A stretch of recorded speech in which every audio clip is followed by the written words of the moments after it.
এটা তো সামান্য একটা ডিব্বা, এ কেমন প্রমাণ? না বড় আম্মি, এটা শুধু একটা ডিব্বা নয়, এর মধ্যে আমার হবু সন্তানকে হত্যা করার ষড়যন্ত্র জড়িয়ে রয়েছে। এর মধ্যেই সেই ধুতরার রস আনা হয়েছিল,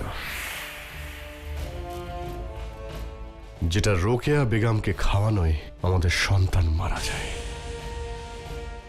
এটাই আসল অপরাধীকে ধরতে সাহায্য করবে। যদি এটাই প্রমাণ হয় তাহলে খুবই গুরুত্বপূর্ণ প্রমাণ জালাল, কিন্তু এটা তুমি কোথায় পেলে? না, আমি বলতে চাইছি যে যেখানে তুমি এটা পেয়েছো, বা ধরো যার কাছে এটা ছিল, অপরাধী তো সেই, তাই না? না বড় আম্মি, আমার এটা সম্পূর্ণ বিশ্বাস যে যার কাছে আমি এটা পেয়েছি সে চাইলেও এই অপরাধ করতে পারবে না। এখন তো সময়ই আমাকে বলে দেবে যে আসল অপরাধী কে। আপাতত আপনি বিশ্রাম করুন, এ বিষয়ে কাল আপনার সঙ্গে কথা বলবো।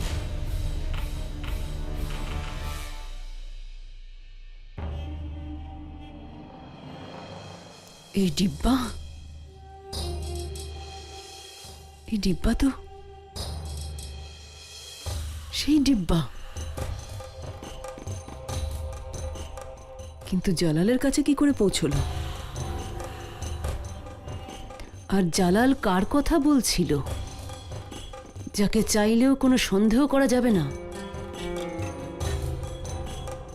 যাকে চাইলেও কোনো সন্দেহ করা যাবে না, আর সে তো একজনই আছে। আমি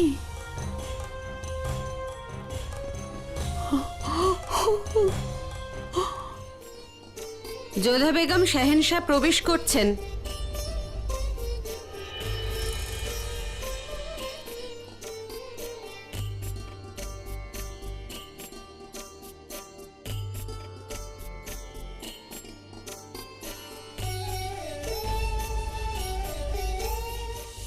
আপনি বারবার ভুলে যান এই কক্ষে কৃষ্ণ রয়েছেন, আর আপনি জুতো পরে এখানে চলে এলেন।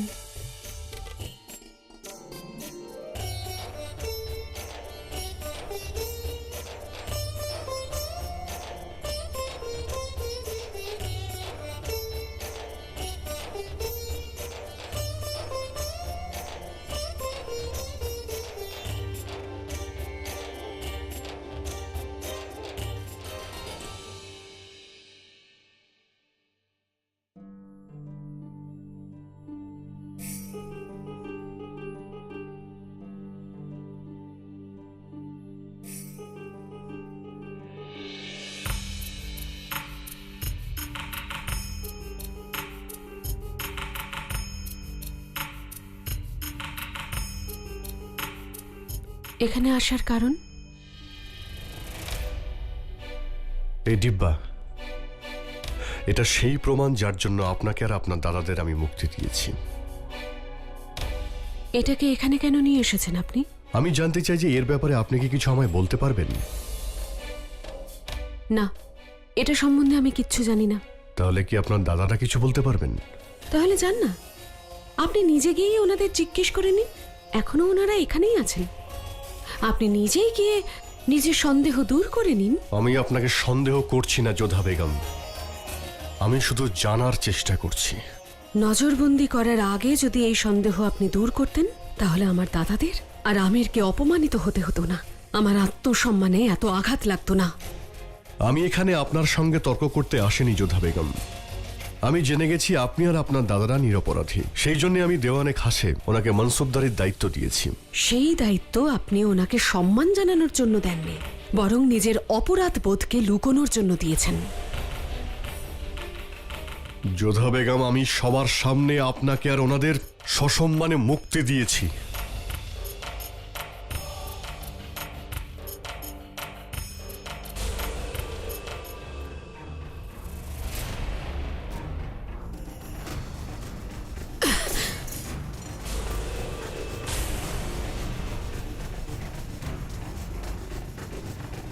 এই ভেঙে যাওয়া পাত্রকে আবার আগের মতন করে দিতে পারবেন আপনি? আত্মসম্মান আর সম্বন্ধ এই কাঁচের মতন হয়, একবার ভেঙে গেলে নতুন করে তৈরি করা সম্ভব নয়। আর জোড়া লাগানোর চেষ্টা করাও যদি হয়, তাহলে ভাঙার চিহ্ন থেকে যায় শেহেনশাহ। এবার আপনি যতই চেষ্টা করুন না কেন, যা ভেঙে গেছে তা পুনরায় আগের মতন করতে পারবেন না।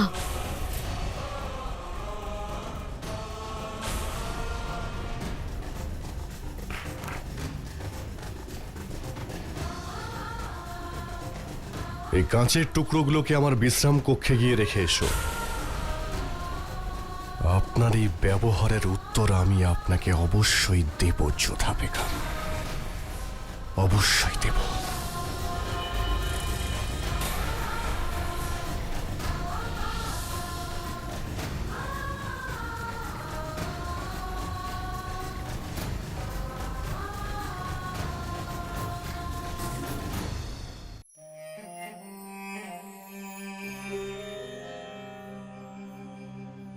মাহামাঙ্গা, হুমায়ুন ভাইজান যখন আমাদের ছেড়ে চলে যান, তখন আপনি, মালিকায়ে আজম আর জিজিয়াঙ্গা কেউ ওনার সঙ্গে ছিলেন না, তাই না? হ্যাঁ, মালিকায়ে আজম সেই সময় কাবুলে ছিলেন, আর আমি বৈরাম খান জালালের সঙ্গে কালানুরে ছিলাম।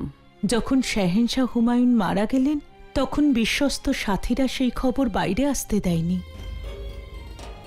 শুনেছি 17 দিন পর্যন্ত মোল্লা বেকাসিকে সবার সামনে শাহেনশাহ বানিয়ে রাখা হয়েছিল। যদি শত্রুরা জানতে পারত যে শাহেনশাহ মারা গেছেন আর সেই সময় তার আব্বু রাজধানীতে উপস্থিত নেই, তাহলে আক্রমণ হতে পারত। মোল্লা বেকাসি শাহেনশাহর মতনই ছিলেন। ওনাকে শাহেনশাহর মতন সাজিয়ে সিংহাসনে বসানো হয়েছিল, যাতে জালালের শাহেনশাহ হওয়ার ঘোষণা পর্যন্ত শত্রুরা তার মৃত্যু সংবাদ না পায়। তুমি কি ভাবছো মহামাঙ্গা? না, আসলে কিছুই নয় মালিকায়ে আজম। জালালের সন্তানের হত্যাকারী আসলে কে, সে এখনো ধরা পড়েনি, সেটাই আমি চিন্তা করছি। কিন্তু তার খবর তো বোধহয় জালাল পেয়েছে। তাই তো বেগম যোধাকে নজরবন্দি থেকে মুক্ত করেছে। তাহলে তার নাম এখনো সামনে এলো না কেন? সে তো শাহেনশাহই জানেন। কি ভাবছেন আপনি? কিছু না, ব্যাস এটাই বলতে চাইছি যে আমি শাহেনশাহ হুমায়ুনের ব্যাপারে যতটা জানতাম তা আমি আপনাকে জানিয়ে দিয়েছি। আশা করব যে হুমায়ুন নামা লেখাতে আমার এসব কথা আপনাকে সাহায্য করবে। এখন আমাকে অনুমতি দিন।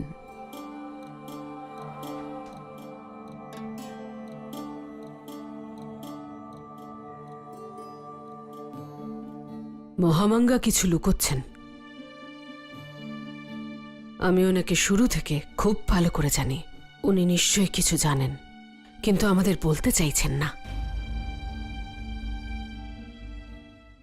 একবার যদি হাতের কাছে পাই না, এমন শাস্তি দেব ওকে। কার কথা বলছো তুমি জাভেদা? আমি তো চাই যে ওকে উল্টো করে ঝুলিয়ে রাখা হোক, চিল কাক যেন ওকে ঠুকরে ঠুকরে খেয়ে নেয়। কার কথা বলছো তুমি? আমি তার কথা বলছি যে রোকেয়া বেগমের সন্তানকে পৃথিবীর আলো দেখার আগেই তাকে শেষ করে দিয়েছে। একবার শুধু ওকে ধরা পড়তে দিন, শাহেনশাহ চরম শাস্তি দেবে ওকে। আমার মতে বলে ওকে চুনকালি মাখিয়ে গাধার উপর বসিয়ে সমগ্র আগ্রা ওকে ঘোরানো উচিত। জাভেদা, সেটা তো আগে জানা তো যাক সে কে। শাহেনশাহ যদি আমাকে জিজ্ঞেস করেন আমি বলতে পারি। কে করেছে জাভেদা? আপনি কি বলছো তুমি? ওহো, আমি বলতে চাইছি যে আপনারই মতো শাহেনশাহর কাছের কেউ এই কাজটা করেছে। এমন কোনো মানুষই হবে যার উপর কেউ সন্দেহই করবে না। এ কথাটা তুমি ঠিক বলেছো জাভেদা।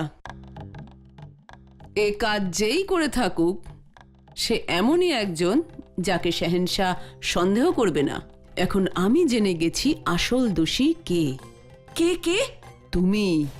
হায় আল্লাহ, আমি তো একটা পিঁপড়েও মারতে পারি না। পিঁপড়ে না মারতে পারলে কি হয়েছে, কিন্তু এ কাজ তুমিই করেছো, আর তোমাকেও কেউ সন্দেহ করবে না। পুরো হিন্দুস্তানেও কেউ সন্দেহ করবে না। এসব আপনি কি বলছেন আম্মি জান? এমনিতেই শেহেনশাহর কাছের পরিচিতদের মধ্যে তুমিও পড়ো। আর দ্বিতীয় কথা হলো এই যে তুমি বিনা প্রয়োজনে মহলে এদিক ওদিক ঘুরতেই থাকো। তোমার পক্ষে এটা খুবই সহজ কাজ ছিল। ওই কেশরের মধ্যে ধুতরার রস মিশিয়ে দেওয়া। হত্যা তো তুমিই করেছো, আসল দোষী তুমি। না আম্মি জান, আমি এমন কেন করব? তার কারণ ছিল তোমার কাছে। জালালের উত্তরাধিকারী যদি জন্মই না নেয় তাহলে আদম আর তোমার সন্তানকে ও দত্তক নিয়ে নিত, আর তখন তুমি মারিয়ামুজ জামানি হয়ে যেতে। আর সেটা কে হতে চায় না বলো? হে আল্লাহ, এরকম ভাবনার আগে ওপরওয়ালা যেন আমাকে উঠিয়ে নেন। আমার সন্তান তো শেহেনশাহর বিশ্বস্ত হবে, একদম আপনার মতো। আমি কিচ্ছু করিনি আম্মি জান, আমিও না, শুধু শুধু কি সব বলে চলেছি। এবার বুঝেছো তুমি? এইটাই আমি তোমাকে বোঝাতে চাইছিলাম, যে এই সব ব্যাপারে বেশি গুরুত্ব দিও না। যে এই ব্যাপারে বেশি কথা বলে তাকেই সবাই সন্দেহ করে। বুঝেছো তুমি? এটা তো আমি ভাবিনি, সত্যি বলছি। এরপরে যদি এরকম কথা বলি তাহলে আপনার মৃত্যু হবে, এই আমি বলে দিলাম। আমার সীমাই ভালো, জানি না কেন এসব উল্টোপাল্টা ভাবতে শুরু করেছিলাম। যাক, কিছুদিনের জন্য জাভেদার এই বকবক থেকে মুক্তি পেলাম। কিন্তু এখন তো এইটাই ভাবাচ্ছে আমাকে, জালালের হাতে ওই ডিব্বাটা এলো কি করে। অনেক চেষ্টা করেছিলাম যাতে কেউ প্রমাণ না পায়, কিন্তু জানি না কি করে যে ভুল করে আমার হাত থেকে ওই ডিব্বাটা পড়ে গেল আর সোজা জালালের কাছে পৌঁছে গেল। কিছু তো ব্যবস্থা করতেই হবে আমাকে। পিতা, এখানকার পরিস্থিতি নিয়ন্ত্রণে, আপনি আমের ফিরে যান। না ভগবান দাস, আমি মানছি যে শাহেনশাহ তোমাদের মুক্ত করে দিয়েছেন, কিন্তু যোধা, তোমাদের সবার এবং আমেরের সম্মানহানি যেভাবে হয়েছে ভরা সভায়, সেই আত্মসম্মান ভরা সভায় না পাওয়া পর্যন্ত আমি আমেরকে আমার মুখ দেখাতে পারবো না। পিতা দেখুন, আমার মনে হচ্ছে দাদা ঠিকই বলছেন। রতন সিং এর মৃত্যুর সংবাদ আজ নয়তো কাল আমেরে অবশ্যই পৌঁছবে। আপনার ওখানেই যাওয়া উচিত। আর আমির তার পূর্ব গৌরব ফিরে পাবে, আর সেটাও বহরা সভায়। আমরা এটা প্রমাণ করব যে আমরা নত হয়েছি শাহিনশাকে সম্মান করতে, আমাদের জামাইকে সম্মান করতে, ভয়ের কারণে নয়। আমাদের ওপর যে কলঙ্ক লেগেছে তা মুছেই ফিরব। আমি তোমার সঙ্গে সহমত নই। যদি আত্মসম্মানের এতই চিন্তা ছিল তাহলে মনসবদারি কেন গ্রহণ করলে? প্রজারা কি বলবে? আমেরের রাজকুমারেরা কাপুরুষ? না ভাই, আমরা কাপুরুষ নই। আর সুজানপুরের সঙ্গে যুদ্ধ চলাকালীন শাহিনশাহ বুঝে গেছেন উনি ভুল করেছেন। তারই আক্ষেপে আর আমাদের সম্মান দেবার জন্য উনি ভরা সভায় আমাকে মনসবদারি সঁপে দেন, আর আমার গ্রহণ করতে হয়েছে। কারণ জামাইকে সম্মান করাও আমেরের পরম্পরা। অন্যায় আমরা সহ্য করি না, এই কথা ভরা সভায় মানসিং প্রমাণ করেছে। আমাদের সঙ্গ দিয়ে শাহিনশাহকে বুঝিয়ে দিয়েছে যে আমরা আমেরবাসীরা সবাইকে সম্মান করি, কিন্তু ভয় পাই না। আমি গর্বিত মানসিং যে তুমি ভয় পাওনি। এটা তো আমি পিসির থেকে শিখেছি। শাহিনশাহ ওনার ওপর কতবার রাগ করেছেন, কিন্তু উনি সবসময় মাথা উঁচু করে ওনার সম্মুখীন হয়েছেন, ভয় পাননি। সেই জন্যই তো শাহিনশাহর মা, বোন আর জানি না কত উচ্চ পদের ব্যক্তিরা ওনাকে সম্মান করেন। অদূর ভবিষ্যতে আমার পিসি এই সাম্রাজ্যের সব থেকে প্রভাবশালী নারী হবেন। আর মানসিং, তুমি শাহিনশাহর সব থেকে বিশ্বস্ত ব্যক্তিদের মধ্যে একজন হবে। ভগবান দাস, আমি শুধু এটাই চাই যে আমি যখন আমেরের উদ্দেশ্যে রওনা দেব তখন শাহেনশাহ আমায় সসম্মানে বিদায় দেবেন। এই গৌরব আর সম্মান আমরা তখন ফিরে পাব যখন এখানে আসল অপরাধী ধরা পড়বে। পিতা, আমি আপনাকে বলছি যে আপনি আমের ফিরে যান, ওখানে আপনাকে প্রয়োজন। আর আমরা তখনই ফিরব যখন শাহিনশাহ ভরা সভায় নিজের ভুল স্বীকার করবেন। এই গৌরব আর সম্মান আমরা তখন ফিরে পাব যখন এখানে আসল অপরাধী ধরা পড়বে। পিতা, আমি আপনাকে বলছি যে আপনি আমের ফিরে যান, ওখানে আপনাকে প্রয়োজন। আর আমরা তখনই ফিরব যখন শাহিনশাহ ভরা সভায় নিজের ভুল স্বীকার করবেন।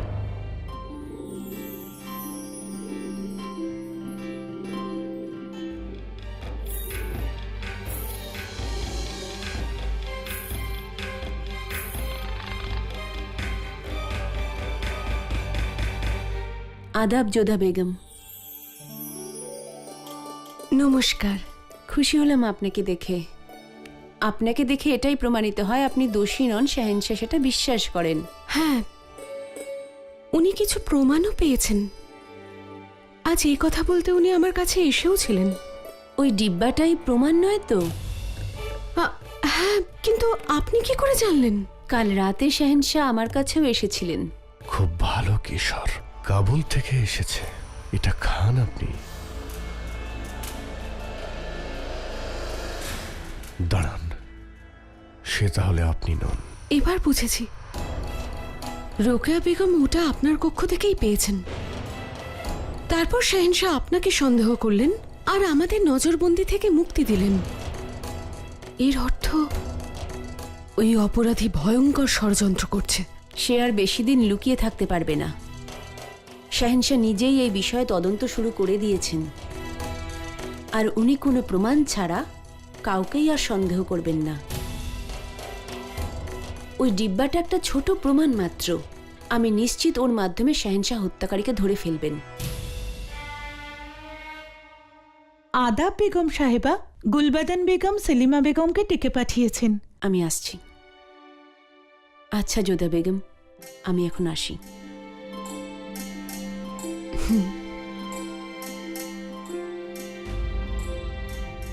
ওই অপরাধী সেলিমা বেগমের কক্ষে ডিব্বাটা কেন রাখলো?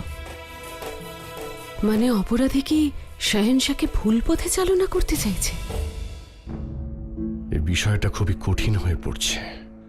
অপরাধী খুবই চতুর, সে আমার 3 বেগমের সঙ্গেই খেলা করছে। রোকেয়া বেগমের থেকে আম্মি হওয়ার আনন্দ কেড়ে নিয়েছে, যোধা বেগমকে অপবাদ দিয়েছে, আর তারপর সেলিমা বেগমের দিকে সন্দেহে তীর ঘুরিয়ে দিয়েছে। কিন্তু আমি এখনো কোনো প্রমাণ পাইনি, পেয়েছি শুধু এই ডিব্বা। এখন এই ডিব্বার সাহায্যেই ওই হত্যাকারীকে আমাকে ধরতে হবে।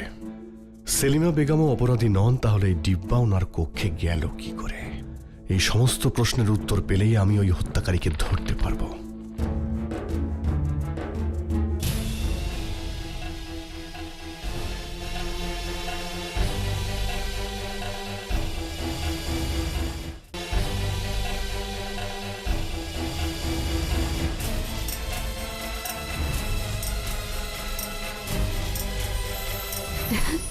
রহিম, কি হয়েছে খানে খানা? কি হলো? শাহেনশাহ আমাকে বন্দি করে নেবেন। কিন্তু কেন করবেন? কারণ আমি অন্যায় করেছি, আমি চুরি করেছি ছোট আম্মি জান, তাই আমি শাস্তি পাবো। চুরি? কি চুরি করেছো? দেখো রহিম, প্রথমত চুরি করা খুব খারাপ কাজ, আর দ্বিতীয়ত শাহেনশাহ তোমাকে এত ভালোবাসেন, তোমার তো ওনাকে বলা উচিত ছিল। ঠিক আছে, আমাকে বলো কি হয়েছে। আগে আপনি আমাকে ফরমান লিখে দিন, যাতে আমাকে নজরবন্দি করে রাখা না হয়। তার প্রয়োজন পড়বে না, আমি তোমাকে কথা দিচ্ছি।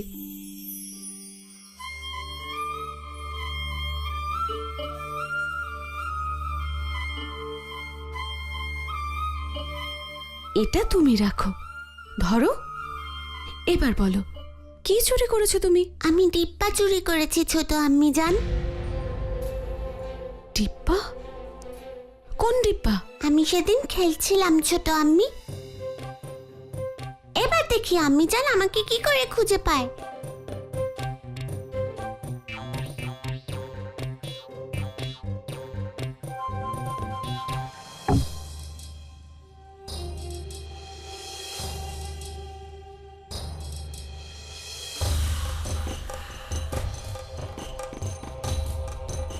তোমরা যাও, আমি এসব পরীক্ষা করে দেখতে চাই।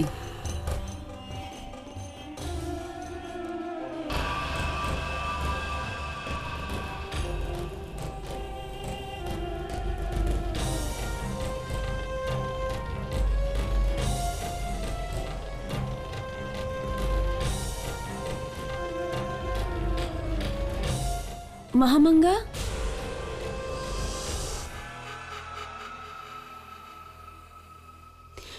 রহিম খুব দুরন্ত হয়েছে। ও এখানে আসেনি তো? না, আমি যখন এখানে জিনিসগুলো পরীক্ষা করছিলাম তখন তো ওকে এখানে দেখিনি। আপনি শুধু শুধু চিন্তা করছেন, ও তো একটা শিশু, এ তো হতেই পারে।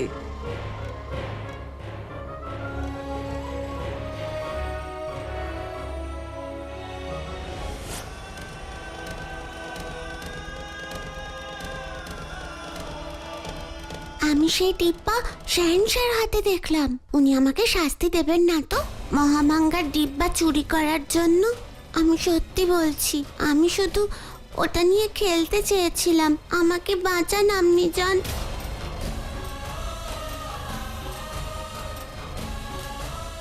হে ভগবান, এটা তো সেই ঠিপ্পা যার মধ্যে ধুতরার রস ছিল। এর অর্থ হলো মহামাঙ্গা আমের থেকে আসা কেশরে ধুতরার রস মিশিয়েছিলেন। উনি শেহেনশার হবু সন্তানের